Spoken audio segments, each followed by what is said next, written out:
बोलिए सदगुरुदेव की जय। साहिब। नाम नाम सब जगत बखाना, नाम भेद कोई बिरला जाना। बड़ा भेद है, दुनिया नाम नाम सब पुकार रहे हैं। कोटि नाम संसार में तिन ते मुक्ति न होए, मूल नाम जो गुप्त है बूझे बिरला कोई। अस सदगुरु बोले सतवाणी, धन धन सत्य नाम जिन जानी। क्या है सत्य नाम? कहन सुनन से न्यारा है, लिखा न जाए पढ़ा न जाए, बिन सदगुरु कोई ना ही पाए। नाम प्रतीत भई जब संता, एक जान के मिटे अनंता। विडंबना ये है, मनुष्य ने अपने हित के लिए अनंत परमेश्वरों की सृजना की है। जैसे एक उपन्यासकार करता है, यहाँ साहब एक अपेक्षा कर रहे हैं, भाई रे दो जगदीश कहाँ से आए, कहो कौन ये भरमाया।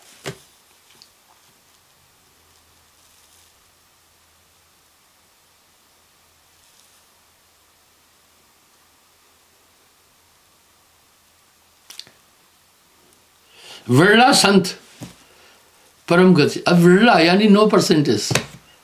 अगर करोड़ में एक है ना तो लिखते हैं 0.0000670 लगाते हैं परसेंट, 1%। लेकिन कोई विरला मीन्स 9%, वो जानता है। एक अनंत सुख कहूं बखाने, सबसे न्यारा सबके माही।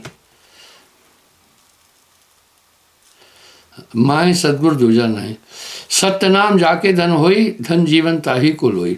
आदमी गाड़ी में बैठता है, जीवन भर सफर करता है, लेकिन मैकेनिक गाड़ी की गति को जानता है। इस तरह हर इंसान इस शरीर में जीता है, सब देखता है, सब सीखता है, अपने को नहीं देख पाता है। ये तो वैसे ही है, जैसे स्वप्न देखने वाला सब कुछ तो देख रहा है, अपने को नहीं देख पा रहा है। सपना देखने वाला सब कुछ देख रहा है, अपने को नहीं देख रहा है। यही माया है। इसी तरह मनुष्य इस शरीर में रहकर पृथ्वी के गर्भ में उतर गया, समुद्र को खोज लिया, अंतरिक्ष में चला गया, अपने को नहीं देख पा रहा है। सबसे न्यारा सबके माही, माही सदगुरु दूजा नहीं। सत्य नाम जाके धन होई, धन जीवन ताही को सोई। क्यों? धनवान तह मानिए जय, सत्य नाम धन होए। और मेरा भाई भी कह रहे हैं, सखीरी मैंने तो नाम रत्न धन पायो। आइए देखिए ये कैसा धन है। इंसान के पास अरबों खरबों रुपए हो, बुद्धि ठीक नहीं तो कुछ भी नहीं है। इंसान के पास असीम धन हो, काया ठीक नहीं है तो कुछ भी नहीं है। बचपन की बात मुझे याद है, एक बीड़ी के कारखाने वाला बड़ा व्यापारी था, हम छोटे थे। वो हमेशा शराब पीता था। एक दिन उससे पूछा, चाचा, क्योंकि पहले बड़े बुजुर्गों को बड़ी इज्जत दी जाती थी। मैं कहा, चाचा इतना शराब क्यों पीते हो?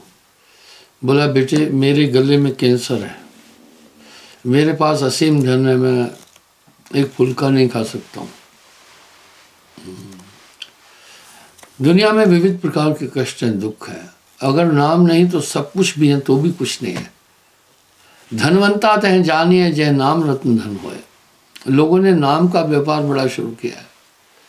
यहाँ आपेक्ष कर रहे हैं साहब, कोटि नाम संसार में तिनते मुक्ति न होए, मूल नाम जो गुप्त है बूझे बिरला कोई। सबसे न्यारा सबके माही, वाह, सबसे न्यारा सबके माही, माही सतगुरु दूजा नहीं और कोई नहीं। सतनाम जाके धन होई, धन जीवन ताही को सोई। नाम की इतनी बड़ी महिमा क्यों है? क्योंकि वो आपकी हमेशा सुरक्षा करता चलेगा, बिल्कुल जैसे बॉडीगार्ड रक्षा करता है, सतर्क है। इस तरह नाम की ताकत साथ में हो जाती, वही धनी है।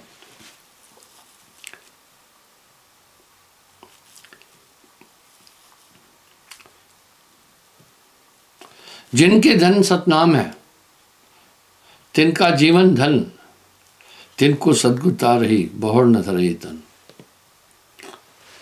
नाम जपत पुष्टि भला, चोहिचे अंग्रेज चाम, कंचन केरी दे बिना नाम के काम। इतनी बड़ी नाम की महिमा वाणियों में आ रही है। सत्य नाम की महिमा जाने, मन बिच कर्म सरना आने। एक नाम मन बिच कर ले, बहुर न याजल भवजल सो पग दे। अब एक नाम बोल रहे, मैं क्षमा चाहता हूँ, मैं निंदक नहीं हूं। निंदा निंदा सब कहे, निंदा न जाने कोई, जैसे को तैसा कहे वो भी निंदा न होए।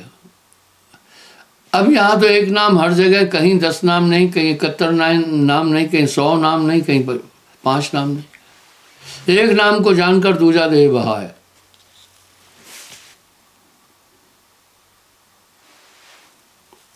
एक नाम मन बिच कर ले, बहुर न याचल भोजल पग दे। दोबारा नहीं आएगा फिर संसार में। यहाँ बहुत दुख है। साहब तो यहां तक कह दिए, आप विचार करें, नाम बिना दुखी तीनों देवा, गण गंधर्व करे जिनकी सेवा।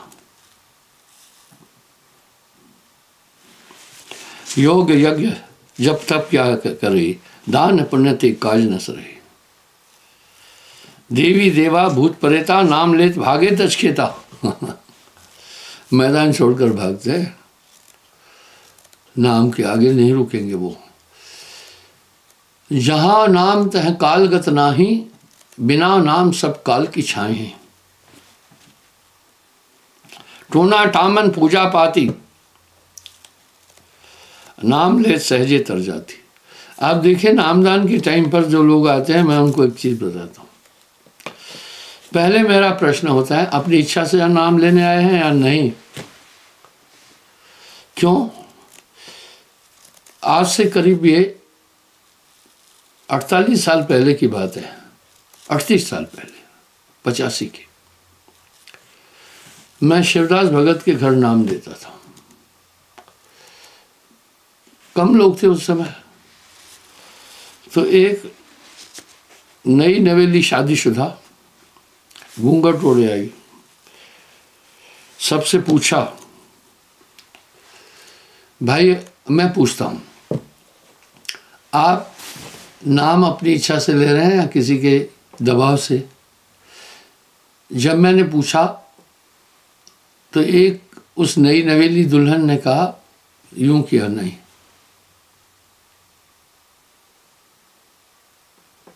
फिर क्यों नाम लेने आई हो? बोला, गुरुजी आपके शिष्य से मेरी शादी हुई है। अब वो घर में कहता है, जब तक नाम नहीं लोगी तुम्हारे हाथ का नहीं खाऊंगा। अब पहले मेरा परिवार कहीं से जुड़ा था, हम कोई भक्ति कर रहे थे, हमें मालूम नहीं है आपकी भक्ति का क्या सूत्र है। इसलिए जब उन्होंने प्रेशराइज किया तो मैं नाम लेने आ गई। मैं कहा नहीं। उसके पति को मैंने समझाया, भक्ति थोपी नहीं जा सकती है। दुनिया में कई चीज़ें थोपी जाती है, दबाव थोपा जाता है, बाकी चीज़ थोपी जाती है, भक्ति नहीं। भक्ति तो अंतःकरण से पकड़ी जाती है। इसलिए इसको प्रेशराइज नहीं करो। जब इसकी इच्छा हो सत्संग सुने तब लाना। दूसरा, फिर मैं शर्त रखता हूँ, पहला 7 नियम पालन करना। तो अब फौरन आपको विचार आएगा। यही बात मैंने कई बार सत्संग में दोहराई है। जब मैंने पहले चंडीगढ़ में राजस्थान भवन में हर महीने करीब मैं प्रोग्राम करने जाता था। आजकल यात्राएं कम करता हूँ। राजस्थान भवन में जब मैं सत्संग करके उठा नामदान के लिए, तो मैंने सबको 7 नियम कहे। फिर मैंने उनसे पुष्टि की। सबने कहा हाँ मंजूर है। मैं कहा भाई सत्य बोलना है, मांस न खाना है, शराब न पीना है, परस्त्री गमन न करना है, चोरी न करना है, जुआ न खेलना है, हक की कमाई खाना है। मंजूर है? सबने कहा। एक बुजुर्ग उठा, मुझे बोला, महाराज अगर इनका हम पालन कर सकते थे, आपके पास आने की क्या ज़रूरत थी? फिर इन नियमों का पालन करने वाला तो महात्मा हो जाता है। सत्य बोलना, मांस न खाना, शराब न पीना, परस्त्री गमन न करना, चोरी न करना, जुआ न खेलना, हक की कमाई खाना, धोखाधड़ी नहीं करना, ये बहुत ऊंचे नियम है। अगर इन पर हम कुछ चल सकते तो हम तो महात्मा हो जाते ना। आपके पास आने की क्या ज़रूरत है? मैं कहा वेरी गुड क्वेश्चन आपका। आदमी बुढ़ापे में बड़ा ईमानदार हो जाता है। ईमानदार क्यों होता है? उसको दिखती है आगे मौत। मौत कैसे दिखती है? जब शरीर के अंदर ऊर्जा नहीं रहती है, न उठने की, न बैठने की, न अच्छी भूख लगती है, न ठीक से नींद आती है। वृद्ध भयो कब वाय ने घेरो, नेक धरत नहीं थी, तो इंसान ईमानदार होने लगता है। मैंने कहा बाबा आपने ठीक कहा, चिंता मत करो, इस पर चलने के लिए, इसका अनुकरण करने के लिए एक ताकत मिलेगी, वही तो नाम की ताकत। बोला फिर ठीक है। उस बुजुर्ग ने कहा फिर तो ठीक है। आइए यही बात कह रहे हैं। फिर मैं दूसरा कहता हूं, पहले कहता हूं एक परमात्मा की उपासना करना, एक को ब्रह्म द्वितीय नास्ति। क्यों? ध्यान रहे, प्रेम और श्रद्धा, विश्वास, दोनों की एक आदत है। प्रेम विभाजित नहीं हो सकता, इसलिए औरत चाहती है मेरा पति केवल मुझसे प्रेम करे, पुरुष चाहता है मेरी पत्नी केवल मुझसे प्रेम करे, अनियंत्रित नहीं। आप देख रहे हैं आपके जीवन में भी ये बात लागू है। आपको इसका एहसास मुझसे भी अधिक ठीक तरीके से होगा। इस तरह आस्था एक जगह रुकेगी, विभाजित नहीं हो सकती है। मैंने ये शब्द हजारों बार दोहराया है। दुनिया में दो नास्तिक हैं। पहला वो है जो ईश्वर के अस्तित्व को नहीं मानता है, वो बालक के समान है। समझाओ। एक वैज्ञानिक मेरे पास आया, मुझे कहने लगा विज्ञान में परमात्मा का अस्तित्व नहीं है, विज्ञान ईश्वर को नहीं मानता है। मैंने उसको ठीक से देखा। मैंने कहा जिस दिन आप अच्छे वैज्ञानिक हो जाओगे आपको परमात्मा सब जगह दिखेगा। ये ब्रह्मांड कैसे? बोल रहा नेचुरल। वो एक ही बात रट रहा था। मैं कहा दूर न जाओ, आपके शरीर पर आ रहा हूं। आपके मुंह में 32 दांत है, कुछ जबड़े हैं पीछे, और सामने 2 कटर टीथ है, साइड में डार्क टीथ है। ये किसने बनाया? बोला नेचुरल। मैंने कहा आपकी आंखों में देखो लेंस है, आप सब चीजें देखो और अनुभव कर रहे हैं, किसने बनाया? बोला नेचुरल। वो एक ही बात। मैंने कहा आपकी उंगलियां हैं, देखिए इसमें फोल्ड है पूरे, और इंसान सब काम कर सकता है। हाथी सुई में धागा नहीं डाल सकता, शेर को कांटा लग जाए नहीं निकाल सकता है, पर गजब है इंसान सब काम कर लेता है। ये ऐसी रचना शरीर की कैसे की? बोला नेचुरल। इस तरह मैंने कई प्रश्न किए, वो नहीं समझ रहा था। मैंने कहा नेचुरल आप कहे जा रहे हैं, एक रट लगाई। नेचर क्या है? पहले मुझे नेचर की परिभाषा दो, नेचर का अर्थ बताओ। वो बोला जो खुद ब खुद हुआ। मैं बोला खुद ब खुद कुछ नहीं हुआ। नेचर 5 तत्वों को कहते हैं, जल, अग्नि, पृथ्वी, वायु, आकाश। वाह! मुझे एक शिक्षाविद ने आकर कहा, जब मैंने ये व्याख्या दी कि ब्रह्मांड में मनुष्य से ज्यादा कोई भी बुद्धिमान नहीं है, उसने मुझे मेरी बात काटते हुए क्या कहा कि महाराज डॉल्फिन इंसान से भी उसका दिमाग अच्छा है। मैं बोला भाई मेरे, अगर डॉल्फिन ही सर्वबुद्धिमान होती, सक्षम नहीं है, तो दिल्ली के तख्त पर डॉल्फिन बैठा होना था, मनुष्य नहीं। आदमी का कोई मुकाबला नहीं है। तो इस तरह जो पहला ईश्वर के अस्तित्व को नहीं मानता है वो मूर्ख है, बालक की तरह है। उसे समझाओ तुम्हारे यहाँ कान है बने हुए, पूरा बॉडी का सिस्टम है, ब्लड बनता है, शरीर चल रहा है, इतनी बड़ी सुपर टेक्नोलॉजी तुम नहीं समझ रहे हो? नेचुरल है सब। तो इस तरह से जो नास्तिक है वो ये नहीं समझते हैं, लेकिन वो बालक की तरह है, उनको समझाओ समझ जाए। वो समझ गया। एक है महानास्तिक, ये इसे समझाना बहुत मुश्किल है, उसे समझाना बहुत मुश्किल है। महानास्तिक कौन है? जो सबकी उपासना करता है, सबको मानता है। आप कहेंगे वो तो भक्त है, नहीं, उसके पास भक्ति और भरोसा नहीं। किसको वो पुकारेगा? किसको? नाम पीव का छाड़ के करे आन का जाप, वेशा केरा पूत कहे कौन को बाप। वो महानास्तिक है। उसे समझाओगे तो कुछ कहोगे तत्व की बात, तो क्या कहेगा? एक ही बात है पूरी। मैंने एक जिक्र किया कई बार। इस 5 दिसंबर को यहाँ भंडारा था, नामदान दिवस का। वो इसलिए था कि मुझे दीक्षा देते 52-53 साल हो रहे थे पूरे। इस अध्यात्म सफर में 52-53 साल में दीक्षा देते हो गए, कई विभूतियां मिली होगी, कई झंझट करने वाले, झगड़ा करने वाले, आपेक्ष करने वाले मिले होंगे, तो एक अनुभव प्राप्त हो जाता है मनुष्य को। तो महान आस्तिक जो होते हैं उसे समझाना, उसको शठ कहते हैं। पर गोस्वामी जी यहाँ कह रहे, शठ सुधरत सत्संगत पाई, पारस परस कुधातु सुहाई। तो इस तरह सत्संग तो सब चीज बहुत बड़ी चीज है। आगे कह रहे हैं,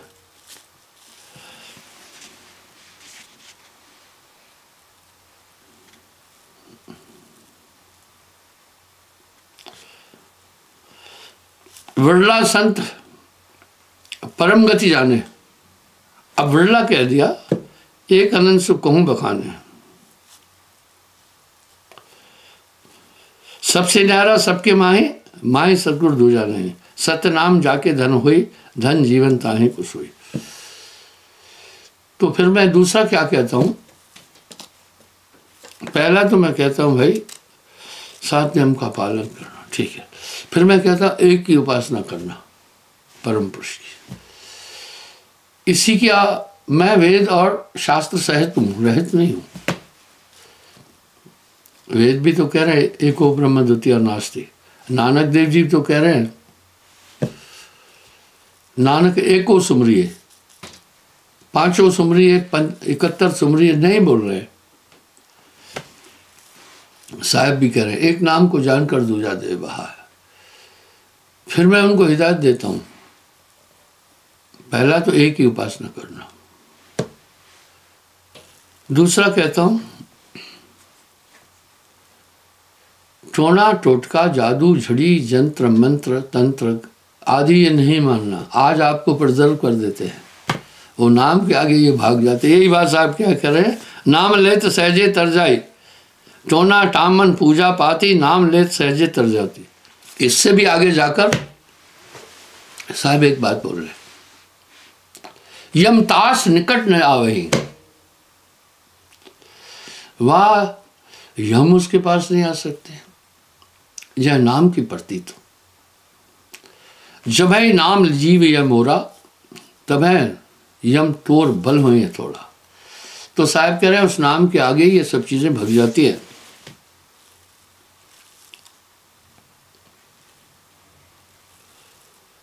योग्य यज्ञ जब तब क्या करे, दान पुण्यते काज न सरे, देवी देवा भूत परेता, नाम लेत भागे तज खेता। मैदान छोड़ के ये चले जाते हैं। टोना टामन पूजा पाती, नाम लेत सहजे तर जाती। टोना टोटका जादू झड़ी जंत्र मंत्र नहीं। पर आदमियों में भ्रम है, वो अपना ग्राहक कैसे ढूंढते हैं वो मैं बताता हूं। कलीगिर, जिसको सिकलीगर कहते हैं, हमारे टाइम पर बहुत होते थे पहले। वो गांव-गांव में घूमते थे, आकर के कहते भाई कलई कराओ, और एक जगह डेरा डालते थे। पर सभी लोग अपना बर्तनों की कलई कराते थे। वजह, बर्तन होते थे पीतल के और तांबे के, उसमें कलई जरूरी नहीं तो कस लग जाता था। इसी तरह सियाणे लोग ग्राहक ढूंढते हैं, देखते हैं भोला भाला कौन है, वो उसको चपेटे में लेते हैं। मैंने ये प्रसंग भी सत्संग में उठाया, आज फिर उठा रहा हूं। हमारे यहाँ एक आदमी नाम लिया, मुझे किसी ने कहा गुरुजी बहुत बड़ा ओझा तांत्रिक है। मैंने उसको बुलाया, बोला ये मशहूर है 4-5 जिलों में। मैंने उसको बोला भाई सुनो, तुम पहले सियाने थे, भूत प्रेत भगाने का ये करते थे काम? बोला हाँ। मैं बोला क्या, कैसे करते थे आप? वो मुझे बोला गुरु ने बताया था किसी को बताना नहीं। मैंने बोला बात सुनो, अब तूने मुझे गुरु धारण किया है, बात वो खत्म है। मैं आपसे पूछता हूं क्या करते थे? बोला गुरुजी बड़ा ये गलत काम है। मैंने कहा वो कैसे? बोला गुरुजी हमारी 4 लोगों की टीम है। मैं बोला टीम तांत्रिक ओझा के पास? बोला हाँ। गुरुजी टीम के बिना काम नहीं चलता है। भाई गाड़ी है उसमें भी एक टीम है, ड्राइवर है, कंडक्टर है, मालिक है। घर में भी टीम है, माई बाप है, बच्चा है। विद्यालय में जाओ वहाँ भी टीम है, शिक्षक है और मुख्य अध्यापक है, चपरासी है और स्टूडेंट है। मैं बोला फिर क्या बात थी, मुख्य कौन है उसमें? बोला मुख्य मैं हूँ। मैं बोला क्या काम करते थे, कैसे करते हो, सच में भूत देखते हो या क्या? मुस्कुराया, फिर बोला गुरुजी सुनो, पहले हम ढूंढते हैं आदमी को, जो बहुत चालाक टाइप का आदमी है वो आता नहीं है काबू। इस तरह भूत प्रेत भी अधिकतर देखना किसको हमला करते हैं? जिनकी बुद्धि थोड़ी अल्प है, क्योंकि वो कॉन्शियस में ही प्रवेश देते हैं, इसलिए माताओं बहनों को ज़्यादा परेशान करते हैं।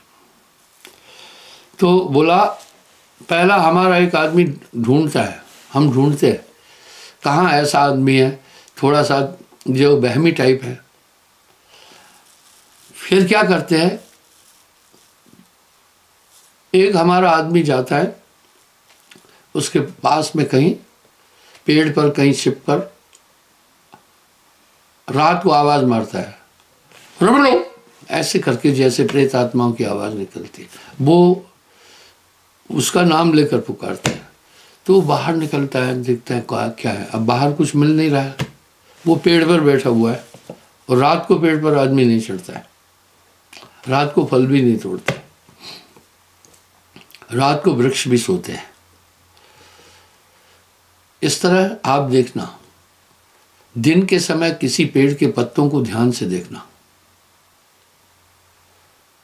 और रात्रि में वो मुरझा जाते हैं, सो जाते हैं। बोला वो आदमी भ्रमित होता है, सोचता है आवाजें पड़ रही। आवाजें पड़ना अच्छा नहीं मानते हैं कि कोई प्रेत आत्मा है। फिर बोला गुरुजी, वो आदमी कभी कभी क्या करेगा, दूसरा आदमी क्या करता है, अचानक जाएगा उसके घर चुपके से रात में, कहीं बछड़ी खोल देगा, कहीं कट्टी खोल देगा, दूध पी लेगी।